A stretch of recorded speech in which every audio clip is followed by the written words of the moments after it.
የሞት ቅጣት የተወሰነባቸው እስረኞች የመጨረሻውን 24 ሰዓታት እንዴት የሚያሳልፉ ይመስላችኋል? በሞት ቅጣቱ ቀን ጠዋት እስረኛው ከማረሚያ ቤት ክፍል ውስጥ እንዲወጣ ተደርጎ በልዩ ጥንቃቄ ፍተሻ ይካሄድበታል። እስረኛው የተደበቀ መሳሪያ አለመያዙ ከተረጋገጠና ፍተሻውን ካለፈ በኋላ የሞት ቅጣቱ ወደሚፈጸምበት ክፍል ውስጥ እንዲገባ ይደረጋል።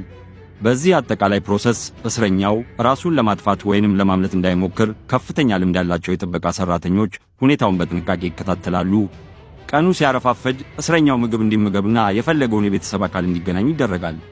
ከዚያም ወደ 9 ሰዓት አካባቢ ሳይካትሪስቶችና ፓስተሮች በየተራ እስረኛውን የሚያጽናና ነገር የሚነግሩት ሲሆን ራት የመጨረሻው የሞት ቅጣት የሚቀጣው እስረኛ የሕይወቱ ምግብ ሲሆን የፈለገውና ያማረውን ምግብ አሰርቶ መመገብ ይችላል። ከራት በኋላ ትንሽ ረፍት እንዲወስድ የሚደረግ ሲሆን በሕይወቱ የመጨረሻ ሰዓት ላይ ያለው እስረኛ ግን እንቅልፍ አይወስደውም።